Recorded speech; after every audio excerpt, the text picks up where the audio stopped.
الله ربنا الإسلام ديننا، محمد نبينا، علي إمامنا، الزهراء فاطمة حجتنا، الحسن المجتبى إمامنا، الحسين الشهيد إمامنا،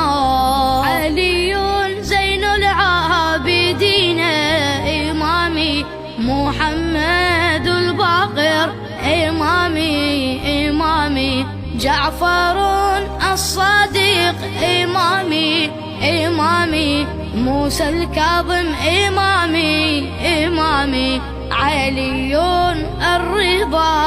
إمامي، محمد الجواد إمامي، علي الهادي إمامي، الحسن العسكري إمامي، الحجة المهدي القائم إمامي، هؤلاء أئمتنا وسادتنا به